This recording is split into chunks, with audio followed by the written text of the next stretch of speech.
পায়রা ও ছোট পিঁপড়ে বন্ধুত্ব। নদীর পাড়ে একটি বড় গাছ, সেই গাছের নিচে এক ছোট পিঁপড়ে বাস করত। একদিন পিঁপড়েটি খুব তৃষ্ণার্ত হয়ে নদীর ধারে জল খেতে গেল, কিন্তু হঠাৎ এক দমকা হাওয়ায় সে টাল সামলাতে না পেরে নদীর জলে পড়ে গেল। পিঁপড়ে খুব ভয় পেয়ে, ওগো কেউ আছো, আমাকে বাঁচাও, আমি তো সাঁতার জানি না, আমি যে ডুবে যাচ্ছি। ঠিক সেই গাছের ডালে একটি দয়ালু পায়রা বসেছিল। সে যখন দেখল ছোট পিঁপড়েটি মরার মতো ছটফট করছে, তখন তার খুব মায়া হল। পায়রা স্নেহের সুরে, ভয় পেও না ছোট্ট বন্ধু, এই যে দেখো আমি একটি পাতা ফেলেছি, তুমি তাড়াতাড়ি এটার ওপর উঠে পড়ো।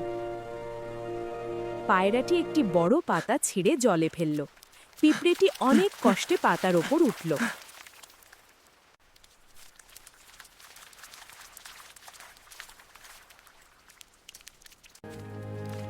আস্তে আস্তে পাতাটি পাড়ে এসে থামল। পিঁপড়েটির প্রাণ বাঁচল।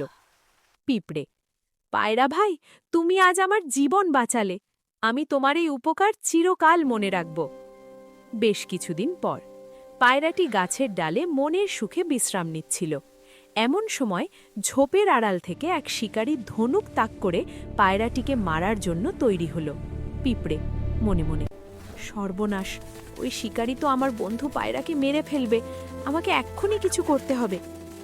শিকারী যখনই তীর ছুঁড়তে যাবে, ঠিক সেই মুহূর্তে পিঁপড়েটি দৌড়ে গিয়ে শিকারীর পায়ে কষে এক কামড় দিল। শিকারী যন্ত্রণায় চিৎকার করে, ওরে বাবারে, কিসে কামড়ালো!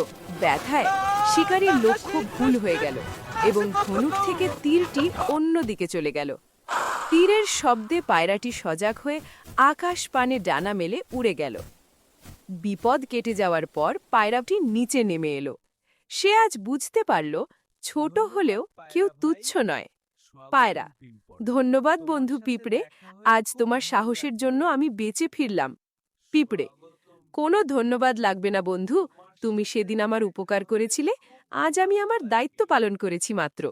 শিক্ষা: কাউকে সাহায্য করলে তার প্রতিদান অবশ্যই পাওয়া যায়, কারো উপকার কখনো বিফলে যায় না।